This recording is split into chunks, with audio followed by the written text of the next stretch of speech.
Hello friends, welcome back to my channel. और आज हम कंटिन्यू करेंगे वापस the greatness guide to 101 reasons to reach to your next level. इनमें आज हम बात करेंगे पॉइंट्स 51 टू 60।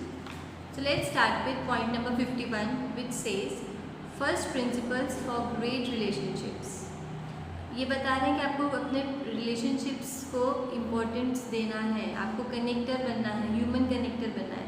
जितने आप अच्छे अपने रिलेशंस बनाएंगे उतनी अच्छी आपकी लाइफ चलेगी। तो उसके लिए उन्होंने 7 प्रिंसिपल्स दिए हैं कि क्या 7 प्रिंसिपल्स आप फॉलो कर सकते हैं ह्यूमन कनेक्टर बनने के लिए, ग्रेट रिलेशनशिप बनाने के लिए। तो first is be the first one to say hello, namaste, salaam, hola, whatever you want when you encounter another person. In other words, be kind first which takes courage because we are all scared of rejection. आपको पहले शुरुआत करनी है किसी को wish करने के लिए, ग्रीट करने के लिए। हम वो चीज़ नहीं करते ना, बेटर लगता है यार मैं विश करूँगा, उसने सामने से रिस्पॉन्स दिया कि नहीं दिया, तो वो मत सोचिए। You just start, be courageous to start with this. Next pointer है smile a lot. It's one of the best ways to have someone open up to you. Remember, we make lasting impressions on people within the first few minutes of meeting them. Use people's name. The next pointer is use people's name. This is really important. It shows that you care and is a mark of respect. आप लोगों को नाम से बुलाएंगे तो उनको अच्छा लगेगा ना कि वो मुझे जानते हैं, मुझे रिस्पेक्ट दे रहे हैं।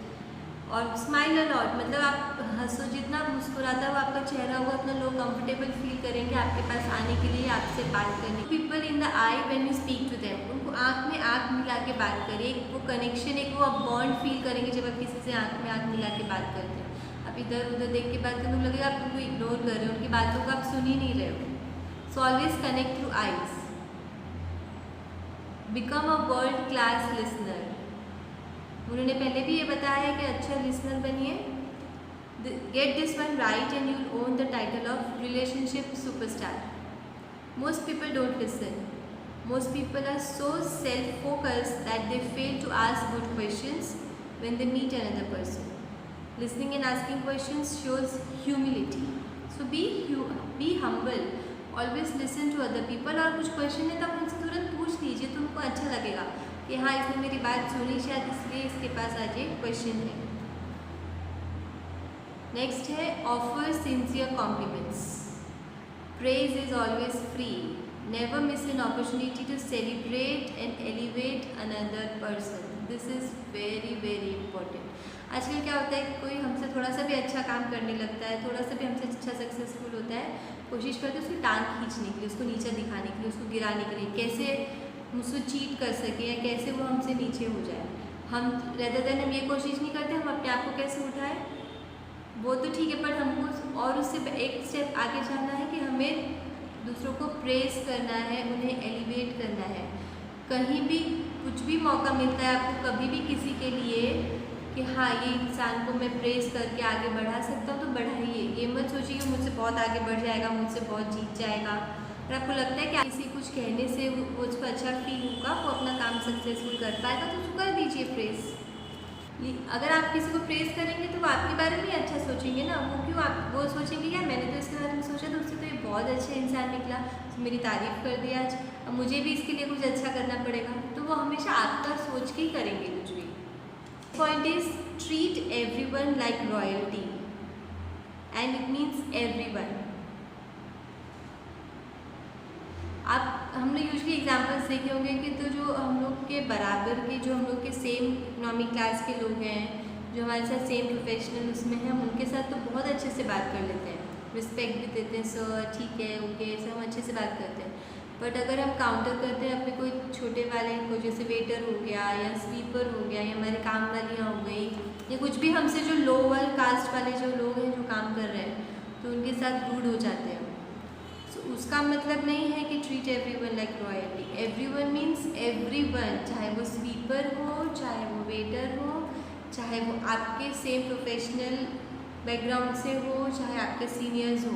You have to treat everyone with royalty. That is the principle for great relationship. क्योंकि आप उनके साथ भी जब अच्छे से बात करेंगे ना, आपसे जो लो कास्ट वाले हैं, जो लो क्लास वाले हैं, वो भी हमेशा आपको एक अच्छे नाम से याद रखेंगे।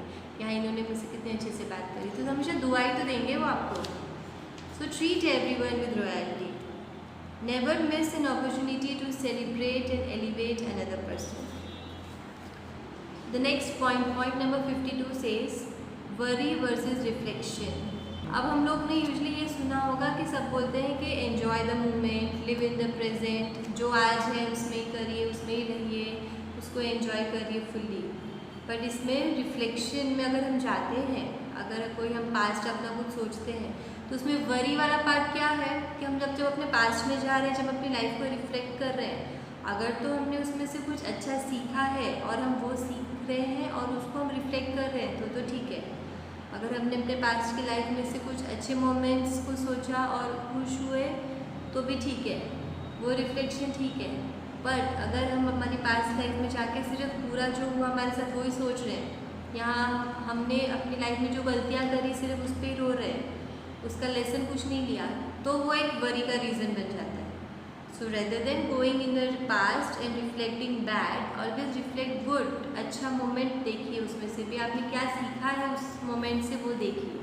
सो that becomes a great principle again. So but isn't there something good about going back and delighting in the delicious moments of the journey so far and in learning from all we have experienced? तो मतलब past में जाना बुरा नहीं है, past में आप जाइए, बट आपकी जो वो जर्नी रही है पास्ट की अभी तक, उसमें आप देखिए बस और वापस आ जाइए। उसमें खो के रोने मत बैठिए, पास्ट में ब्रूडिंग करने मत बैठिए उस चीज़ को लेके। पूरा जर्नी देखिए कि ठीक है ये आपके अप्स थे, ये आपके डाउन्स थे, इसमें से आपने ऐसे सीखा, आज आप यहाँ पे तो उससे आप खुश हो सकते हैं कि हाँ आज आपने एक अचीवमेंट पाया अपनी लाइफ में कुछ। So be happy and just enjoy the journey. You can reflect to the past through that. The next point is point number 53, believe in others. Leadership is all about believing in others when no one else does.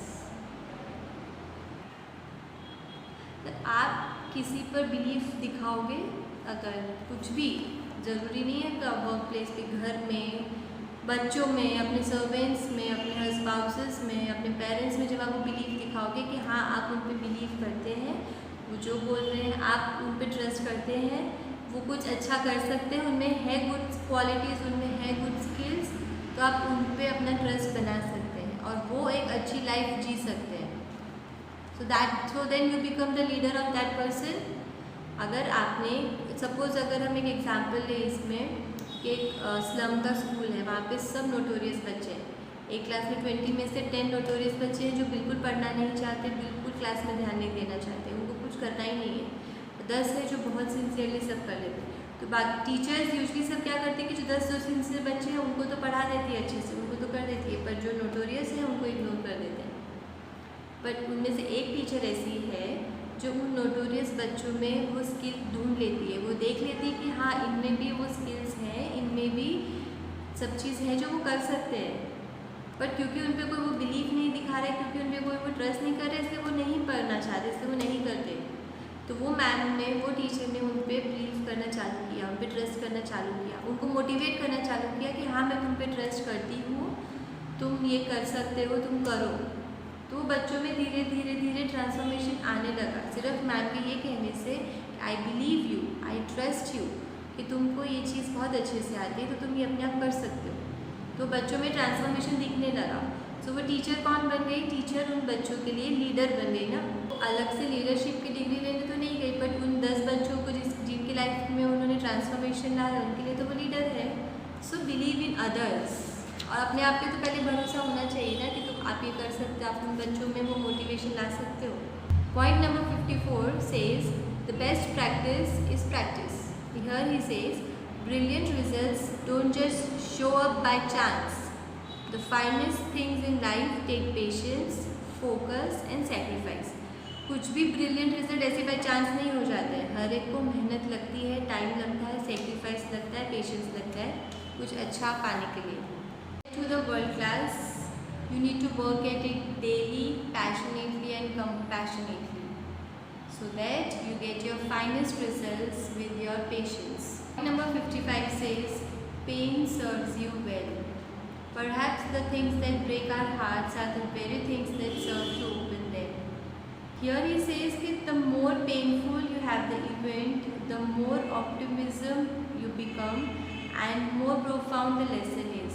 जितना आपकी life में दुख है, तकलीफ है, दर्द है, उसमें से आप बहुत चीज़ें सीख सकते हो। दर्द तकलीफ तो दे रहा है, बट कहीं ना कहीं आप में वो एक ट्रांसफॉर्मेशन भी लेके आ रहा है। तो उससे आप और एक ऑप्टिमिस्टिक यानी एक पॉजिटिव इंसान बनते हैं, और एक स्ट्रॉन्ग कैरेक्टर बन जाते हैं। So pain serves you always well. It is that कि आप उस चीज़ को कैसे ले रहे हैं। आप उस पेन में बैठ के रो रहे हैं, ठीक है, रोए धोए आपका हो गया। अब आप सोचो कि आप उसमें से कैसे निकल सकते हो, आप बाहर आप कैसे अपने आप में वो ट्रांसफॉर्मेशन ला सकते हो और उसमें से कुछ सीख सकते हो, कुछ समझ सकते हो। Wisdom always comes the hard way. Point number 56 here he says your teams only as good as you. मतलब आप जितने अच्छे होंगे, टीम उतनी ही अच्छी होगी। आप जितना काम करेंगे, टीम उतनी ही काम करेगी। आप जितने कामचोर बनेंगे, टीम उतनी ही कामचोर बनेगी। You set the standard to which you all can rise. Each finger affects the strength of your hand. तो आप एक स्टैंडर्ड सेट कर सकते हो, आप एक रूल सेट कर सकते हो, एक गोल सेट कर सकते हो खुद, कि आपका ये स्टैंडर्ड है कि आपको इसके नीचे काम आप खुद भी नहीं करते। तो सामने वाले को पता है कि इससे नीचे तो आपसे वो एक्सपेक्ट कर ही नहीं सकते, तो वो खुद भी इससे नीचे तो काम नहीं करेंगे ना। तो आपका वो स्ट्रेंथ धीरे धीरे बढ़ते जाएगा। जब हर कोई आपके उस स्टैंडर्ड पे आके काम करना चाहेगा या वो सीखते जाएंगे उस स्टैंडर्ड पे आके, तो आपका स्टैंडर्ड रेज होते जाएगा। और जब स्टैंडर्ड रेज होते जाएगा तो वर्ल्ड क्लास आप जरूर बनेंगे। So point number 57 here he says music makes life better. देखो ये भी म्यूजिक पे आ गया। Music will help a lot. It will make every moment better. It is the soundtrack to a brilliant life. अब music क्यों? क्योंकि music ऐसी चीज़ है ना जो आपकी सोल को टच करती है, आपकी सोल को सूदिंग करती है। जब आप पेनफुल मोमेंट में हो, चाहे हैप्पी मोमेंट में हो, चाहे कोई भी मोमेंट में हो, आप उसमें उससे रिलेटेड कोई भी ट्रैक सुने तो कहीं ना कहीं वो आपको एक दिलासा देता है कि हाँ ठीक है, सब ठीक हो जाएगा, सब अच्छा है। एक जोश आप में क्रिएट करता है। तो इसलिए music always helps you, always make your life better. So keep listening to good music always. Point number 58 here he says don't fight for your excuses. No great life was ever built on a foundation of excuses. So stop making them. Don't make any excuse in your life. It is so very human to fight for your excuses, and the more you fight for them, the more they own you. Don't feed what you don't want. Let them go and step into your power. अब अपनी mistakes और अपनी life को accept करो वो जैसे है। Do not give excuse कि मेरी वजह से तो नहीं हुआ है, मैंने तो ऐसा नहीं सोचा था, मैंने तो ऐसा नहीं किया। No, stop giving excuses. क्योंकि जितना आप एक्सक्यूज देंगे उतना आपकी लाइफ आपसे निकलती जाएगी, आप उतना आपकी लाइफ लो हो जाएगी। तो जब आप एक्सक्यूज छोड़ के जो जैसा है उसे एक्सेप्ट करेंगे, एक्सेप्टेंस जब आप में आ जाएगा तो आप अचीव कर सकते हैं, वर्ल्ड क्लास लाइफ जरूर जी सकते हैं। आपने कभी बुक पढ़ी है कोई एक्सक्यूजेस की, कोई फेलियर्स की? रीजंस फॉर फेलियर्स हैं, ठीक है। आप बुक्स देखोगे ना तो उसमें फेलियर्स के आपको रीजंस दिखेंगे, कुछ भी अच्छी बुक्स पढ़ोगे कि क्यों वो बिज़नेस फेल हुआ, या क्यों वो चीज़ ऐसे फ्लॉप हो गई, या क्यों उसको परेशानी हुई, या वो क्यों डिप्रेशन में चला गया। पर कभी आपने कोई अच्छी बुक पढ़ी या कोई अच्छे स्पीकर को सुना एक्सक्यूज़ के बारे में बोलते हुए? एक्सक्यूज़ तो देना ही नहीं है। आप फेल हो सकते हो, वो एक बार चलेगा, उस फेलियर को आप एक्सेप्ट करोगे और उससे आप एक लेसन लर्न करोगे, उसको आप एक्सक्यूज़ के फॉर्म में नहीं यूज़ करोगे आगे की अपनी लाइफ के लिए। So don't fight for your excuses. Point number 59 he says ABC always be connecting. Find ways to connect to people, with the people you work with the loved ones you live with, and with the strangers with whom you share the journey called life. तो इसमें मुझे लगता है कि मुझे कुछ समझाने की ज़रूरत है। कितना क्लियरली और इतना अच्छा बोला है कि आपको अपने रिलेशंस के साथ हमेशा एक कनेक्शन रखना चाहिए। अपने जो लोग आपके साथ काम करते हैं, जो लोग आपके साथ रहते हैं, जो आपके अपने प्यारे हैं, या जो स्ट्रेंजर जिनसे आप मिलते हैं रोज़ अपनी लाइफ में, अपनी इस जर्नी में, हर एक के साथ वो एक कनेक्शन होना चाहिए। हमेशा एक कनेक्शन बना के रखिए। So point number 60 here it says what separates you. know what separates you from everyone else, because if you don't know what makes your business special, how can you tell everyone else?